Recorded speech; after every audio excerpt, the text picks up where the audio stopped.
박 후보님 같은 경우에는 법무부에 요직을 많이 하셨어요. 법무검찰에서. 뭐 일일이 제가 설명 안 드리겠습니다. 가장 눈에 띄는 자리가 문재인 정부 첫 법무부 검찰국장을 하셨어요. 우리 검찰국장이 어떤 자리인지 우리 독자들이 모를까 봐 말씀드리면 전체 검찰청에 그죠? 조직, 예산, 인사 이런 걸 총괄하는 자리 아닙니까? 저도 옛날에 기자할 때 사실 법무부 인사가 검사장 인사 있다고 하면 뻗치기를 하다가 그 문 한번 열라고 하면은 화들짝 놀라면서 이렇게 검찰국장이 나와서 뭐 들어오면 안 된다고. 왜냐면 이런 데다 뭐 진짜로 바둑알 놓고 하는 거 아닙니까 실제로. 예. 그런 정도로 강한 자리인데. 가장 힘센 자리 아닙니까? 그렇죠. 가장 법무부에서. 힘센 자리인데 원톱 같은 자리입니다. 쉽게 얘기하면. 그런데 그때 당시 검찰개혁도 도맡아서 좀 하셨다고요? 예. 근데 우리 아마도 유권자들이나 지지자들 이런 생각 할 것 같아요.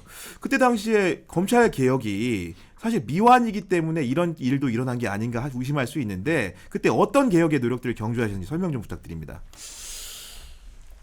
좀 예상 질문이라서 메모를 좀 해왔는데 좋습니다. 참 예. 이 부분은 제가 나름대로 역할을 많이 하려고 했던 부분이 있고 또 이것이 인정을 받지를 못하고 오히려 반대로 가는 바람에 잘못된 부분들이. 지금의 대한민국의 모습이 초래된 것 같아서 굉장히 마음을 아프게 생각하는 그런 부분인데 몇 가지 말씀을 드리겠습니다. 일단은 검찰 개혁 이 부분과 관련해서는 검찰의 힘을 빼는 것이 중요했던 것 아닙니까? 저는 그걸 공감을 했죠. 그런데 검찰의 힘은 특수부의 직접 수사에서 나오는 것 아닙니까?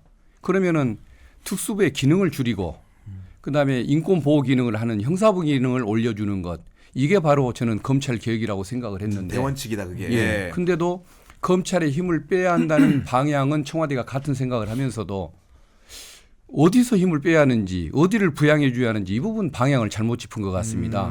그래서 윤석열 검사가 그 적폐 수사를 열심히 해주니까 그 또 윤에 대한 그 인간적인 신뢰가 있다 보니까 오히려 특수부 기능을 살려주고 유지를 시켜주고 형사부 기능을 떼서 경찰한테 주는 이런 개혁을 했거든요.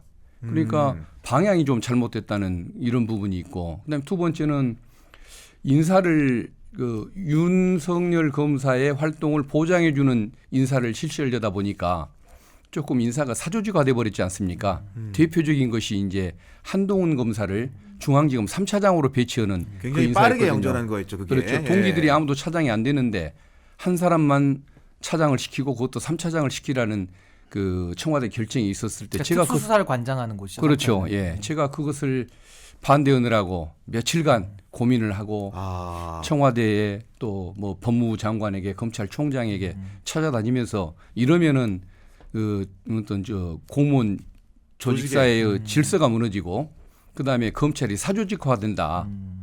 그것을 막기 위해서 노력했는데 그게 청와대가 결국은 그 뜻을 굽히질 않았죠. 당시에 법무부 검찰국장으로서 진언을 예. 드렸지만 예. 그 의견이 수용되진 않았다는 말씀이네요. 예, 그래서 3차장으로 네. 결국은 한동훈이 갔던 그 인사가 이루어졌고 그다음에 이제 직권남용 수사가 많이 이루어졌죠. 적폐 수사하면서 여러 가지 수사하다가 뭐가 안 나오고 돈이 안 나오고 뭐 다른 범죄가 안 나오면 지시가 부당했다고 해서 그냥 다 직권남용으로 기소를 해버렸는데 보수 인사들 한 200명이 당시에 다 수사받고 했으니까. 예, 그렇죠. 네, 그래서 그때. 수많은 사람들이 직권남용죄로 그렇게 구속되고 기소가 됐는데 그건 정말 그 위험한 일이거든요.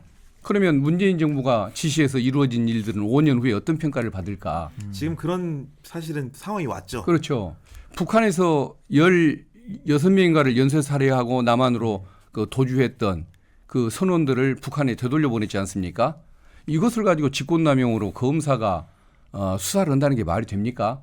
그것을 정치적으로 국민들이 평가하는 것은 좋지만 그런 통치행위를 두고서 잘했냐 못했냐를 가지고 검사들이 수사를 했습니다. 그래서 법정에 기소를 했지 않습니까?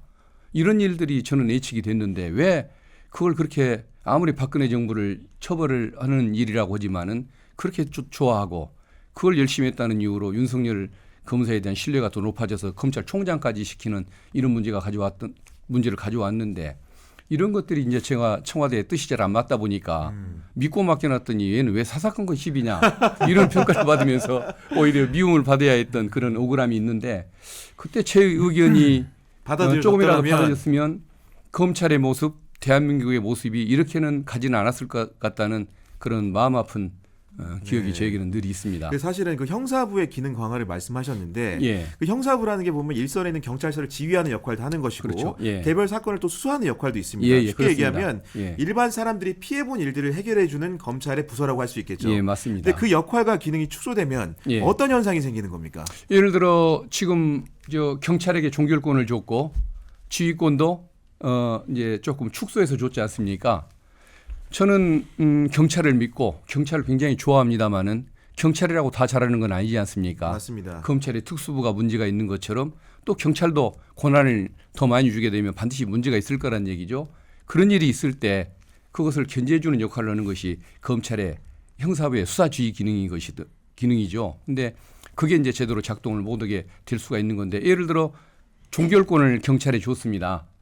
1차적인 종결권을 줬는데 거기에 대해서 이의 제기를 해오면 이제 그때 가서 또다시 검찰이 보안수사 요구를 하고 다시 경찰에서 또 조사가 이루어지는 과정인데 지휘권이라는 것이 없다 보니까 이게 한없이 늦어지고 또 지연이 되고 이런 문제가 생기다 보니까 사건의 그 지연으로 인한 피해가 서민들에게 가는 거죠. 이런 문제가 예. 생기는 거거든요. 그래서 저는 오히려 형사부는 열심히 안 해서 문제였고 특수부는 너무 열심히 해서 문제였기 때문에 특수부를 축소시키고 형사부 기능을 업시켜주는 것 그게 이제 바람직한 기획이라고 생각했던 것이죠. 그러니까 실제로 이제 중간에 정치를 하시기 전까지 변호사로서의 삶도 좀 있지 않았습니까? 예, 예. 그때 보셨을 때 그런 검찰청에 가면 그 영향의 결과로 어떤 광경들이 좀 목도됐습니까? 예를 들어 경찰도 늦어지고 검찰도 늦어지는데 검찰이 늦어지는 이유는 뭐냐면 형사부에 있는 검사를 다 특수부로 빼내는 겁니다. 옛날보다 그 형사부 검사 수가 3분의 1쯤은 줄어버린 것 같습니다. 보면. 근무하실 때보다. 네, 그렇죠. 그러면은 그 검사들은 그 기록을 캐비넷에 쌓아둘 자리가 없어가지고 창틀에다가 그냥 전시를 해놓고 창틀에 기록을 놓고 할 정도로 일을 하고 있을 정도인데 검사들도 힘들 것이고 그 일이 지연됨으로 인해 가지고 1년, 2년 기다려야 하는 서민들도 힘들 것이고 그렇기 때문에 정말 이건 생각할 수가 없는 그냥 고통들이 일선에서는 빚어지고 있는 거죠. 그래서 저는 생각을 할 때 형사부 검사를 그렇게 빼가지고 야당 수사하는데 다 써버리면 야당 수사도 문제지만은 그 형사부 검사들은 뭐냐? 과연 그 고통받는 그 형사부 검사들 그로 인해서 그 서민들이 피해를 받는 이 현상을 어떻게 해결할 것이냐에 이런 문제가 드는데 제가 보기에는 야당이나 국민을 생각할 것도 없이 과연 법무부 장관이나 검찰총장이 고통받는 그 형사부 검사들을 만약에 지 자식이나 지 동생이라고 생각을 했었을 때도 저런 식으로 운영을 했을까? 정말 저거 정상적인 인간들이라고 한다면 저는 저럴 수가 없다고 보는 것이거든요. 그래서 정말 인간미조차도 없는 사람들이구나. 네. 그래서 저걸 정말 어떻게든 빨리 개혁을 바꿔야 해내는 된다. 것이 네. 제 마음이고 목표입니다.